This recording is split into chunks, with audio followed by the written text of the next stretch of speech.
ਕਥਾ ਸੁਧਾਰੀ। ਸਤਨਾਮ ਸ੍ਰੀ ਵਾਹਿਗੁਰੂ ਸਾਹਿਬ ਜੀ।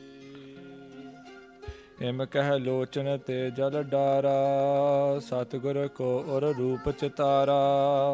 ਸੰਗਤ ਤੇ ਸੁਨ ਕਰ ਅਰ ਦੇਖ, ਬੋਲੇ ਗੁਰ ਦੇ ਧੀਰ ਵਿਸ਼ੇਖ। ਵਾਹਿਗੁਰੂ ਜੀ ਕਾ ਖਾਲਸਾ ਵਾਹਿਗੁਰੂ ਜੀ ਕੀ ਫਤਿਹ। ਗੁਰੂ ਕੀ ਸਾਜੀ ਨਵਾਜੀ ਸਾਧ ਸੰਗਤ ਜੀ, ਸਤਿਗੁਰਾਂ ਦੀ ਪਾਵਨ ਹਜ਼ੂਰੀ 'ਚ ਹਾਜ਼ਰੀਆਂ ਭਰ ਕੇ ਸੋਧਾ ਰਹਿਰਾਸ ਸਾਹਿਬ ਦੇ ਪਾਠ, ਗੁਰਬਾਣੀ ਦੇ ਕੀਰਤਨ ਸਰਵਣ ਕੀਤੇ ਹਨ। ਆਓ ਕੁਝ ਸਮੇਂ ਵਾਸਤੇ ਆਪਣੀਆਂ ਮਨ ਬਿਰਤੀਆਂ ਨੂੰ ਇਕਾਗਰ ਕਰੀਏ। ਸਾਹਿਬ ਸ੍ਰੀ ਗੁਰੂ ਹਰਗੋਬਿੰਦ ਸਾਹਿਬ ਮਹਾਰਾਜ ਮੇਰੀ ਪੀਰੀ ਦੇ ਮਾਲਕ, ਛੇਵੇਂ ਪਾਤਸ਼ਾਹ, ਦਲ ਭੰਜਨ ਗੁਰ ਸੂਰਮਾ, ਬੜ ਜੋਧਾ, ਬਹੁ ਪਰਉਪਕਾਰੀ ਸਤਿਗੁਰਾਂ ਦੀ ਕਥਾ ਨਾਲ ਜੁੜੀਏ। ਮਹਾਰਾਜ ਨੂੰ ਬਾਦਸ਼ਾਹ ਜਹਾਂਗੀਰ ਨੇ ਬੇਨਤੀ ਕੀਤੀ ਕਿ ਆਪ ਦਿੱਲੀ ਆ ਕੇ ਦਰਸ਼ਨ ਦਿਓ। ਭਾਈ ਵਜ਼ੀਰ ਖਾਂ, ਭਾਈ ਕਿੰਚ ਬੇਗ ਜੀ ਨੂੰ ਭੇਜਿਆ।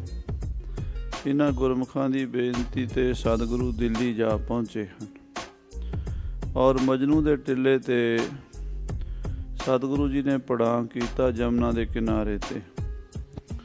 ਦਿੱਲੀ ਦੀਆਂ ਸੰਗਤਾਂ ਨੂੰ ਪਤਾ ਲੱਗਿਆ ਗੁਰੂ ਸਾਹਿਬ ਦੇ ਆਉਣ ਦਾ। ਹੁਮ ਹੁਮਾ ਕੇ ਸਭ ਸੰਗਤਾਂ ਮਜਨੂ ਦੇ ਟਿੱਲੇ ਇਕੱਠੀਆਂ ਹੋ ਗਈਆਂ। ਗੁਰੂ ਸਾਹਿਬ ਦੀ ਫੌਜ ਤਾਂ ਨਾਲ ਹੈ ਹੀ ਸੀ। ਦਿੱਲੀ ਦੇ ਸੰਗਤਾਂ ਦੇ ਆਉਣ ਕਰਕੇ ਬੜਾ ਭਾਰੀ ਮੇਲਾ ਹੋ ਗਿਆ। ਇੰਨਾ ਇਕੱਠ ਹੋਇਆ, ਇੰਨੀ ਸੰਗਤ ਹੋਈ ਕਿ ਕੋਈ ਪਾਰਾਵਾਰ ਨਾ ਰਿਹਾ। ਦਿੱਲੀ ਦੀਆਂ ਸੰਗਤਾਂ ਸਤਿਗੁਰੂ ਮਹਾਰਾਜ ਸਾਹਿਬ ਜੀ ਦੇ ਚਰਨਾਂ ਵਿੱਚ ਗੁਰੂ ਅਰਜਨ ਦੇਵ ਜੀ ਦੀ ਸ਼ਹੀਦੀ ਦਾ ਸਾਕਾ ਪੁੱਛਦੀਆਂ ਨੇ।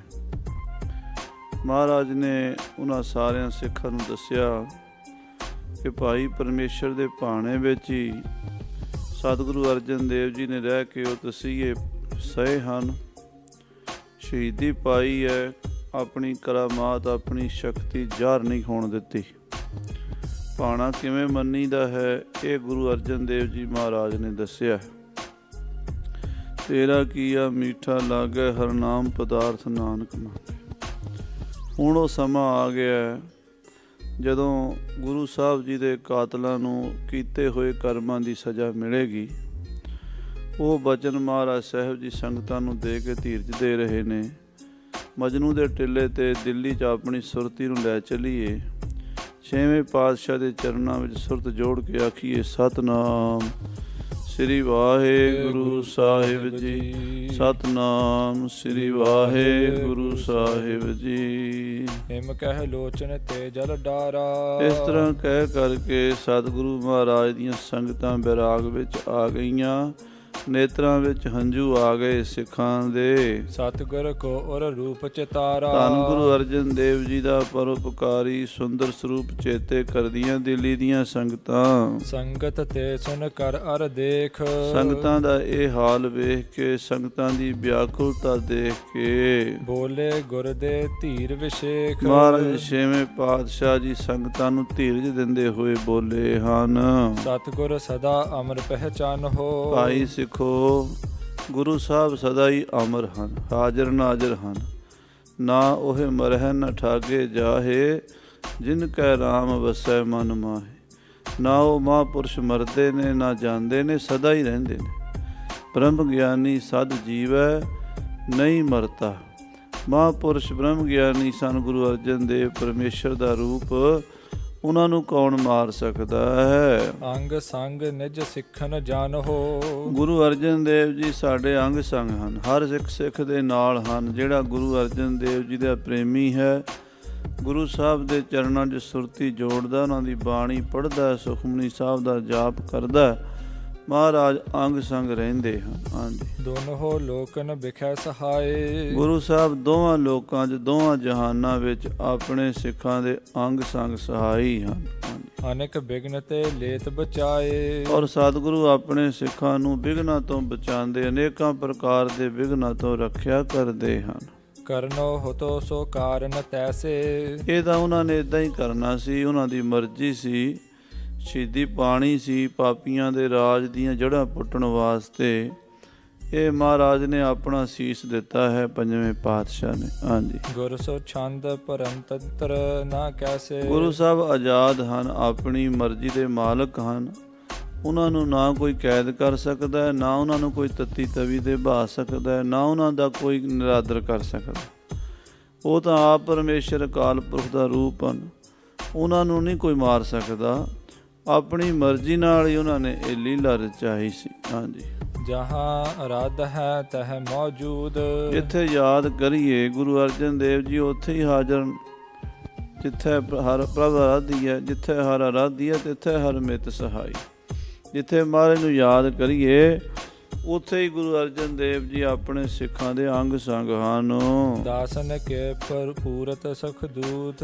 ਮਹਾਰਾਜ ਆਪਣੇ ਸਿੱਖਾਂ ਦੇ ਕਾਰਜ ਪੂਰੇ ਕਰਨ ਵਾਲੇ, ਸੁਖ ਦੇਣ ਵਾਲੇ ਸਤਿਗੁਰੂ ਹਨ। ਤਿਨ ਹਿਤ ਚਿੰਤ ਨਾ ਕਰੀਐ ਕੋਏ। ਉਹਨਾਂ ਵਾਸਤੇ ਕਿਸੇ ਤਰ੍ਹਾਂ ਦੀ ਚਿੰਤਾ ਨਹੀਂ ਕਰਨੀ ਭਾਈ ਸਿੱਖੋ। ਉਹਨਾਂ ਨੂੰ ਇਹ ਨਾ ਸੋਚੋ ਵੀ ਉਹਨਾਂ ਨੂੰ ਕਿਸੇ ਨੇ ਸ਼ਹੀਦ ਕਰ ਦਿੱਤਾ, ਕਿਸੇ ਨੇ ਮਾਰ ਦਿੱਤਾ। ਉਹਨਾਂ ਨੂੰ ਕੌਣ ਮਾਰ ਸਕਦਾ? ਇਹ ਤਾਂ ਪਾਪੀਆਂ ਦੀਆਂ ਜੜ੍ਹਾਂ ਪੁੱਟਣ ਵਾਸਤੇ ਉਹਨਾਂ ਨੇ ਆਪ ਹੀ ਵਿਧ ਬਣਾਈ ਹੈ ਸਾਰੀ। ਹਾਂਜੀ, ਸਿਮਰੋ ਅੰਤ ਸਹਾਇਕ ਹੋਏ। ਯਾਦ ਕਰੋ ਗੁਰੂ ਸਾਹਿਬ ਨੂੰ, ਸਿਮਰਨ ਕਰੋ ਗੁਰੂ ਸਾਹਿਬ ਦਾ। ਗੁਰੂ ਸਾਹਿਬ ਅੰਤ ਨੂੰ ਸਹਾਈ ਹੋਣਗੇ। ਹਾਂਜੀ, ਕਹਿਤ ਸੁਣਤ ਰਵ ਅਸਤਿਓ ਜਾਏ। ਇਸ ਤਰ੍ਹਾਂ ਸਾਧ ਸੰਗਤ ਜੀ ਦਿੱਲੀ ਦੀਆਂ ਸੰਗਤਾਂ ਨਾਲ ਛੇਵੇਂ ਪਾਤਸ਼ਾਹ ਬਚਨ ਬਿਲਾਸ ਕਰਦੇ। ਸੂਰਜ ਅਸਤ ਹੋ ਗਿਆ, ਛਿਪ ਗਿਆ ਹੈ। ਸੋਦਰ ਚੌਂਕੀ ਭੋਗ ਸੋ ਪਾਏ। ਸਿੱਖਾਂ ਨੇ ਸੋਦਰ ਦੀ ਚੌਂਕੀ ਲਾਈ ਹੈ, ਰਬਾਬੀਆਂ ਨੇ, ਤੇ ਕੀਰਤਨ ਹੋਇਆ ਤੇ ਸੋਦਰ ਦਾ ਪਾਠ ਸੁਣਿਆ। ਕਰ ਕਰ ਬੰਧਨ ਸਭ ਘਰ ਗਏ। ਫਿਰ ਮੱਥਾ ਟੇਕ ਕੇ ਸਾਰੀ ਸੰਗਤ ਆਪਣੇ ਆਪਣੇ ਘਰਾਂ ਨੂੰ ਚਲੀ ਗਈ ਰਾਤ ਨੂੰ। ਸੁੰਦਰ ਰੂਪ ਸਰਾਹਤ ਭਏ। ਮਹਾਰਾਜ ਛੇਵੇਂ ਪਾਤਸ਼ਾਹ ਦਾ ਬੜਾ ਹੀ ਮਨਮੋਹਣਾ ਸੁੰਦਰ ਸਰੂਪ ਸੰਗਤਾਂ ਨੇ ਅੱਜ ਵੇਖਿਆ। ਹਰ ਕੋਈ ਦਰਸ਼ਨ ਕਰਕੇ ਨਿਹਾਲ ਹੋਇਆ। ਕਹਿੰਦੇ ਨੇ ਸਤਿਗੁਰੂ ਬਹੁਤ ਹੀ ਸੁੰਦਰ ਹਨ, ਸਤਿਗੁਰੂ ਬਹੁਤ ਹੀ ਦਿਆਲੂ ਹਨ, ਚੰਗਾ ਸੁਭਾਅ ਹੈ ਸਾਡੇ ਸਤਿਗੁਰਾਂ ਦਾ। ਇਨਕੋ ਤੇਜ ਪ੍ਰਤਾਪ ਵਿਸਾਲਾ। ਸਿੱਖ ਆਪਸ 'ਚ ਗੱਲਾਂ ਕਰਦੇ ਨੇ ਕਿ ਇਹਨਾਂ ਦਾ ਬੜਾ ਤੇਜ ਪ੍ਰਤਾਪ ਵਧੇਗਾ। ਇਹ ਮਹਾ ਤੇਜਸਵੀ ਸਤਿਗੁਰੂ ਛੇਵੇਂ ਪਾਤਸ਼ਾਹ ਜੀ ਹਨ। ਨਿਜ ਸ਼ਤਰਨ ਗਨ ਕੋ ਇਹ ਕਾਲਾ। ਇਹ ਵੈਰੀਆਂ ਦਾ ਕਾਲ ਬਣ ਕੇ ਆਏ ਨੇ। ਇਹ ਪਾਪੀਆਂ ਦੀਆਂ ਜੜ੍ਹਾਂ ਪੁੱਟਣਗੇ, ਦੁਸ਼ਟਾਂ ਦਾ ਨਾਸ ਕਰਨਗੇ। ਚਮੂ ਸਕਲ ਕਰ ਖਾਨ ਰੁਪਾਨਾ। ਗੁਰੂ ਦੀ ਫੌਜ ਨੇ ਵੀ ਲੰਗਰ ਪ੍ਰਸ਼ਾਦਾ ਛਕਿਆ ਮਜਨੂ ਦੇ ਟਿੱਲੇ ਤੇ। ਦੀਨਤ ਰੰਗਨ ਤ੍ਰਿਣ ਅਰਦਾਨਾ। ਆਪਣੇ ਆਪਣੇ ਘੋੜਿਆਂ ਨੂੰ ਘਾਹ ਪੱਠਾ ਪਾਇਆ, ਪਾਣੀ ਪਿਆਇਆ ਹੈ। ਬਹੁਰ ਸਭਨ ਕੀਨਿਸ ਵਿਸਰਾਮੂ। ਫਿਰ ਸਾਰੀ ਫੌਜ ਨੇ ਆਪਣੇ ਆਪਣੇ ਆਸਣਾਂ ਤੇ ਵਿਸਰਾਮ ਕੀਤਾ ਹੈ। ਸਤਿਗੁਰ ਸਿਮਰ ਰੂਪ ਅਬਿਰਾਮੂ। ਗੁਰੂ ਗੁਰੂ ਜਪਦੇ ਸਿੱਖ ਸੌਂ ਗਏ ਹਨ। ਮਜਨੂ ਥਾਨ ਰਹਿ ਇੱਕ ਸੰਤ। ਸਾਧ ਸੰਗਤ ਜਿਸ ਨੂੰ ਮਜਨੂ ਦਾ ਟਿੱਲਾ ਕਹਿੰਦੇ ਐ, ਇੱਥੇ ਇੱਕ ਸੰਤ ਮਹਾਂਪੁਰਸ਼ ਮਜਨੂ ਨਾਮ ਦੇ ਰਹਿੰਦੇ ਸਨ। ਹਾਂਜੀ, ਗੁਰ ਮੁਝ ਆਏ ਮਿਲੈ ਚਿਤਵੰਤ। ਬਹੁਤ ਸਮਿਆਂ ਤੋਂ ਅਰਦਾਸ ਕਰਦੇ ਸੀ ਵੀ ਮਹਾਰਾਜ ਮੈਨੂੰ ਆ ਕੇ ਦਰਸ਼ਨ ਦੇਣਗੇ। ਨਿਤ ਪ੍ਰਤ ਨੇਮ ਧਾਰ ਸਿਮਰੰਤਾ। ਇਹ ਸੰਤ ਜੀ ਹਰ ਵੇਲੇ ਗੁਰੂ ਸਾਹਿਬ ਨੂੰ ਯਾਦ ਕਰਦੇ, ਨਿਤਨੇਮ ਨਾਲ ਸਿਮਰਨ ਕਰਦੇ ਸਨ ਕਿ ਮਹਾਰਾਜ ਪਰਮੇਸ਼ਰ ਜੀ ਕਿਰਪਾ ਕਰੋ, ਮੈਨੂੰ ਆ ਕੇ ਦਰਸ਼ਨ ਬਖਸ਼ੋ। ਬੂਝੋ ਪ੍ਰਸ਼ਨ ਪੁਰਖ ਭਗਵੰਤਾ। ਮਹਾਰਾਜ ਕੋਈ ਪੂਰਨ ਬ੍ਰਹਮ ਗਿਆਨੀ ਮਹਾਪੁਰਸ਼ ਸਤਿਗੁਰੂ ਆਉਣਗੇ, ਮੈਂ ਆਪਣੇ ਮਨ ਦੇ ਪ੍ਰਸ਼ਨ ਜਿਹੜੇ ਸਵਾਲ ਹਨ ਉਹ ਪੂਰੇ ਪੁੱਛਾਂਗਾ। ਹਾਂਜੀ, ਸੋ ਆਇਓ ਜਬ ਭਈ ਇਕੰਤ। ਜਦੋਂ ਰਾਤ ਦਾ ਸਮਾਂ ਹੋ ਗਿਆ ਤੇ ਉਹ ਸੰਤ ਜੀ ਆਪਣੀ ਕੁਟੀਆ ਚੋਂ ਬਾਹਰ ਨਿਕਲੇ। ਦਿਨੇ ਨਹੀਂ ਆਏ ਕਿਉਂਕਿ ਦਿਨੇ ਇੱਥੇ ਬੜੀ ਸੰਗਤ ਸੀ, ਬੜੀ ਭੀੜ ਸੀ, ਗੁਰੂ ਦੀਆਂ ਫੌਜਾਂ ਜਾਗਦੀਆਂ ਸਨ। ਜਦੋਂ ਸਾਰੇ ਆਪਣੇ ਆਪਣੇ ਆਸਣਾਂ ਤੇ ਟਿਕ ਗਏ ਤਾਂ ਗੁਰੂ ਸਾਹਿਬ ਛੇਵੇਂ ਪਾਤਸ਼ਾਹ ਕੋਲ ਉਹ ਮਹਾਂਪੁਰਸ਼ ਮਜਨੂ ਦਾ ਟਿੱਲੇ ਵਾਲੇ ਸੰਤ ਆਏ ਹਨ। ਹਾਂਜੀ, ਦੇਖ ਦਰਸ ਗੁਰ ਕੋ ਹਰ ਖੰਤ। ਗੁਰੂ ਮਹਾਰਾਜ ਦੇ ਦਰਸ਼ਨ ਕਰਕੇ ਬੜੇ ਹੀ ਖੁਸ਼ ਹੋਏ, ਪ੍ਰਸੰਨ ਹੋਏ ਹਨ। ਸਾਦਰ ਕਰਿਓ ਬਿਠਾਵਨ ਪਾਸ। ਤੇ ਗੁਰੂ ਸਾਹਿਬ ਜੀ ਨੂੰ ਦੇਖ ਕੇ ਬੜੇ ਖੁਸ਼ ਹੋਏ ਤੇ ਮਹਾਰਾਜ ਨੇ ਵੀ ਉਹਨਾਂ ਦਾ ਬੜਾ ਸੰਤਾਂ ਦਾ ਸਤਿਕਾਰ ਕੀਤਾ। ਆਓ ਸੰਤ ਜੀ, ਜੀ ਆਇਆਂ ਨੂੰ। ਕਿਉਂਕਿ ਜਿਹੜੀ ਭਜਨ ਕਰਨ ਵਾਲੀਆਂ ਮੂਰਤਾਂ ਗੁਰੂ ਕੇ ਸਿੱਖ, ਉਹਨਾਂ ਦਾ ਗੁਰੂ ਸਾਹਿਬ ਬਹੁਤ ਸਤਿਕਾਰ ਕਰਦੇ। ਮਹਾਰਾਜ ਨੇ ਸੰਤਾਂ ਨੂੰ ਆਪਣੇ ਕੋਲ ਬਿਠਾਇਆ ਆਪਣੇ ਆਸਣ ਤੇ। ਹਾਂਜੀ, ਕਰ ਬੰਧਨ ਪਦ ਧਰੇ ਹੁਲਾਸ।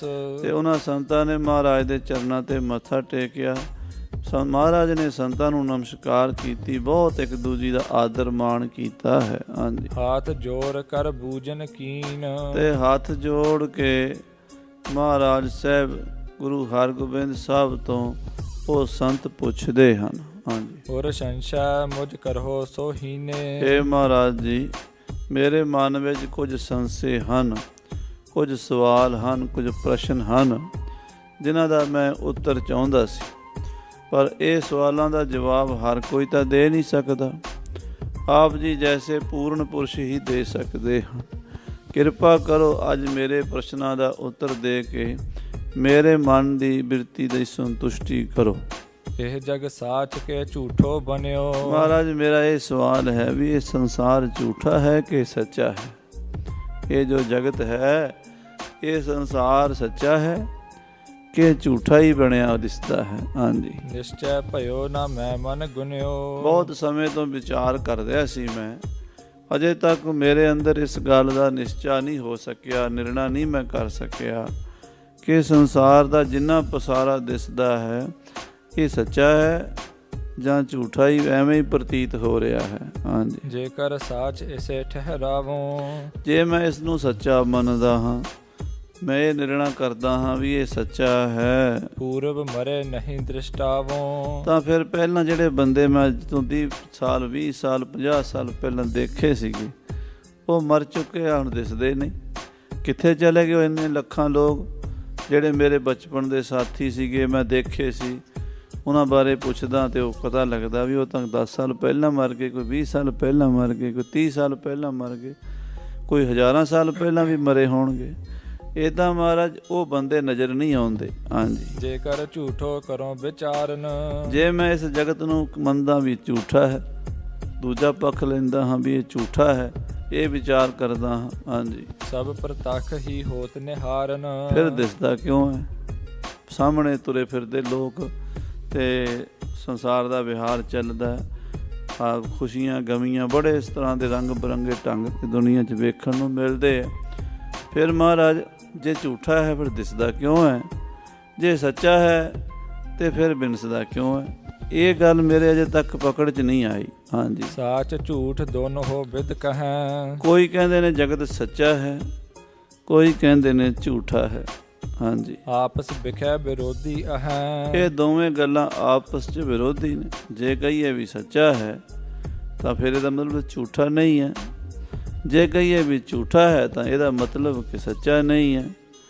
ਤੇ ਦੋਵੇਂ ਪੱਖ ਜਿਹੜੇ ਨੇ ਉਹਦਾ ਨਿਰਣਾ ਕਰਨਾ ਮੁਸ਼ਕਲ ਹੈ। ਹਾਂਜੀ, ਤਿਮਰ ਤੇਜ ਇਕੱਠੇ ਨਹਿ ਹੋਏ। ਜਿਵੇਂ ਮਹਾਰਾਜ ਹਨੇਰਾ ਤੇ ਚਾਨਣ ਇਕੱਠੇ ਨਹੀਂ ਹੁੰਦੇ, ਪ੍ਰਕਾਸ਼ ਸੂਰਜ ਤੇ ਹਨੇਰਾ ਕਦੀ ਇਕੱਠੇ ਨਹੀਂ ਹੁੰਦੇ। ਹਾਂਜੀ, ਜਾਂ ਤੇ ਨਿਰਣੈ ਮੋਹਿ ਨਾ ਕੋਏ। ਇਸੇ ਤਰ੍ਹਾਂ ਝੂਠ ਤੇ ਸੱਚ ਇਕੱਠੇ ਨਹੀਂ ਹੁੰਦੇ। ਮੇਰੇ ਕੋਲੋਂ ਇਸ ਗੱਲ ਦਾ ਨਿਰਣਾ ਹੋ ਨਹੀਂ ਪਾ ਰਿਹਾ। ਮੈਂ ਕਿਸ ਤਰ੍ਹਾਂ ਨਿਰਣਾ ਕਰਾਂ ਵੀ ਇਹ ਜਗਤ ਸੱਚਾ ਹੈ ਜਾਂ ਇਹ ਝੂਠਾ ਹੈ? ਹਾਂਜੀ, ਸੁਨ ਸਤਿਗੁਰ ਤਬ ਉੱਤਰ ਦੀਨ।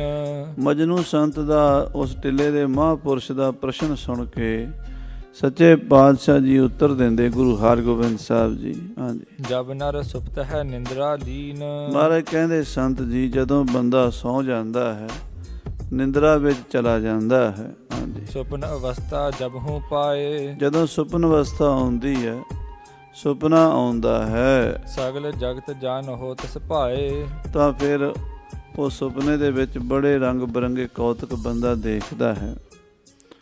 ਉਹ ਦਿਸਦੇ ਹਨ ਪਰ ਸੱਚੇ ਤਾਂ ਨਹੀਂ ਹੁੰਦੇ। ਇਸੇ ਤਰ੍ਹਾਂ ਇਹ ਸੰਸਾਰ ਦਿਸਦਾ ਹੈ ਪਰ ਸੱਚਾ ਨਹੀਂ ਹੈ। ਜਿਉਂ ਸੁਪਨਾ ਅਰ ਪੇਖਣਾ ਐਸੇ ਜਾਗੋ ਜਾਨ। ਹਾਂਜੀ, ਜਬ ਲਓ ਸੁਪਨਾ ਨਰ ਕੋ ਰਹਾ। ਜਿੰਨਾ ਚਿਰ ਪ੍ਰਾਣੀ ਨੂੰ ਸੁਪਨਾ ਰਹਿੰਦਾ ਹੈ, ਹਾਂਜੀ, ਤਬ ਲਓ ਸਾਚੋ ਹੀ ਤਿਸ ਲਹਾ। ਉਹਨਾਂ ਚਿਰ ਸੱਚਾ ਹੀ ਦਿਸਦਾ। ਜਿੰਨਾ ਚਿਰ ਬੰਦਾ ਸੁਪਨਾ ਦੇਖ ਰਿਹਾ ਹੁੰਦਾ, ਉਹ ਸੁਪਨੇ ਵਿੱਚ ਉਹਨੂੰ ਇਹ ਨਹੀਂ ਸਮਝ ਆਉਂਦੀ ਕਿ ਮੈਂ ਸੁਪਨਾ ਦੇਖ ਰਿਹਾ। ਉਹਨੂੰ ਇਹੀ ਲੱਗਦਾ ਵੀ ਮੈਂ ਜੋ ਦੇਖ ਰਿਹਾ ਸੱਚਾ ਹੀ ਦੇਖ ਰਿਹਾ। ਹਾਂਜੀ, ਭੈ ਪਾਵਤ ਅਰ ਭਾਜੋ ਜਾਤ। ਉਹਦੇ 'ਚ ਡਰਦਾ ਵੀ ਹੈ। ਸੁਪਨੇ ਵਿੱਚ ਕਈ ਵਾਰੀ ਡਰਾਉਣੇ ਸੀਨ ਆ ਜਾਂਦੇ, ਸੱਪ ਆ ਗਿਆ, ਸ਼ੇਰ ਆ ਗਿਆ, ਕੋਈ ਦੁਸ਼ਮਣ ਆ ਗਿਆ, ਵੈਰੀ ਆ ਗਿਆ ਵਾਰ ਕਰਨ ਵਾਲਾ। ਉਦੋਂ ਬੰਦਾ ਉਹ ਸੁਪਨੇ 'ਚ ਦੌੜਦਾ ਅਤੇ ਚੀਕਦਾ, ਚਿਲਾਉਂਦਾ, ਬਹੁਤ ਕੁਝ ਬੋਲਦਾ। ਹਾਂਜੀ। ਕੈ ਪਰੇ ਦੇਖਤ ਉਰ ਹਰਖਾਤ।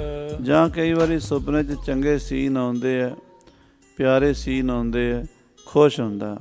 ਸੁਪਨੇ 'ਚ ਹਾਥੀ ਮਿਲ ਗਿਆ, ਘੋੜਾ ਮਿਲ ਗਿਆ, ਕਹਿੰਦਾ ਆਹਾ ਸੁਪਨੇ ਵਿੱਚ ਮੈਨੂੰ ਘੋੜਾ। ਉਦੋਂ ਘੋੜਾ ਸੱਚਾ ਲੱਗਦਾ। ਹਾਥੀ, ਗੱਡੀਆਂ, ਕਾਰਾਂ, ਕੁਛ ਵੀ ਹੋਵੇ, ਮਾਇਆ, ਧਨ, ਪਦਾਰਥ, ਉਹ ਸਾਰੇ ਸੱਚੇ ਪ੍ਰਤੀਤ ਹੁੰਦੇ ਆ। ਹਾਂਜੀ। ਜੇ ਸੁਪਨੇ ਕੋ ਝੂਠੋ ਜਨ ਹੈ। ਜੇ ਉਹ ਸੁਪਨੇ ਨੂੰ ਝੂਠਾ ਸਮਝ ਲਵੇ, ਤਰਾਸ ਬਿਖਾਦ ਹਰਖ ਕਿਉਂ ਠਨ ਹੈ। ਫਿਰ ਉਹ ਡਰੇ ਕਿਉਂ? ਜੇ ਉਹਨੂੰ ਪਤਾ ਲੱਗ ਜਾਏ ਵੀ ਸੁਪਨੇ ਦਾ ਇਹ ਸੱਪ ਹੈ, ਇਹ ਮੈਨੂੰ ਨਹੀਂ ਲੜ ਸਕਦਾ, ਫਿਰ ਉਹ ਡਰੇਗਾ ਨਹੀਂ।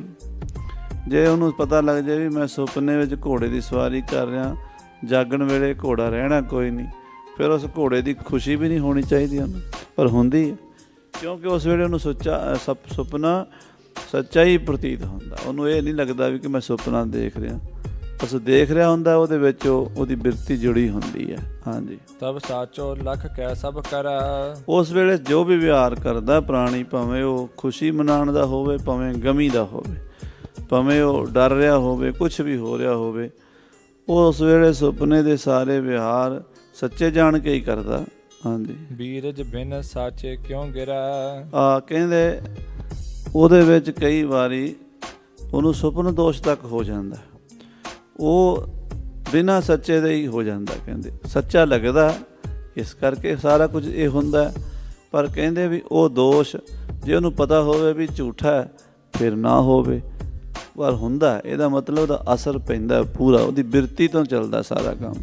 ਸੂਖਮ ਬਿਰਤੀ ਜਿਹੜੀ ਹੈ, ਮਹਾਰਾਜ ਬਾਣੀ 'ਚ ਕਹਿੰਦੇ ਸੁਪਨੇ ਬਿੰਦ ਨਾ ਦੇਈ ਝਰਣਾ, ਤਿਸ ਪਾਖੰਡੀ ਜਰਾ ਨਾ ਮਰਨਾ। ਸੋ ਇਸ ਪ੍ਰਕਾਰ ਦੇ ਨਾਲ ਸੁਪਨੇ ਦਾ ਵਰਤਾਰਾ ਹੁੰਦਾ। ਹਾਂਜੀ।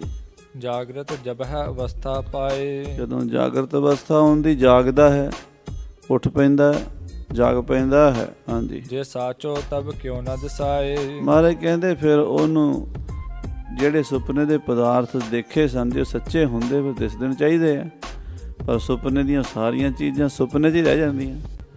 ਸੁਪਨੇ ਦੇ ਘੋੜੇ, ਸੁਪਨੇ ਦੇ ਹਾਥੀ, ਸੁਪਨੇ ਦੀਆਂ ਕਾਰਾਂ, ਸੁਪਨੇ ਦੇ ਰਿਸ਼ਤੇਦਾਰ, ਸੁਪਨੇ ਦੀ ਇਸਤਰੀ, ਸੁਪਨੇ ਦਾ ਪੁਰਸ਼, ਜੋ ਵੀ ਦੇਖਿਆ ਸੀ ਚੰਗਾ ਮਾੜਾ, ਸਭ ਸੁਪਨੇ 'ਚ ਹੀ ਰਹਿ ਗਿਆ। ਜਾਗਣ ਵੇਲੇ ਕੁਛ ਵੀ ਨਹੀਂ ਹੁੰਦਾ ਉਹਦੇ ਵਿੱਚੋਂ। ਹਾਂਜੀ। ਜਾਂ ਤੇ ਅਨਰ ਵਚਨ ਪ੍ਰਭ ਮਾਇਆ। ਇਸ ਕਰਕੇ ਨਾ ਕਹਿ ਸਕਦੇ ਹਾਂ ਵੀ ਸੱਚਾ, ਨਾ ਕਹਿ ਸਕਦੇ ਹਾਂ ਝੂਠਾ। ਹੁਣ ਜੋ ਸੱਚਾ ਵੀ ਨਾ ਹੋਵੇ, ਝੂਠਾ ਵੀ ਨਾ ਹੋਵੇ, ਉਹਦੇ ਲਈ ਕਿਹੜਾ ਸ਼ਬਦ ਵਰਤਿਆ ਜਾਂਦਾ?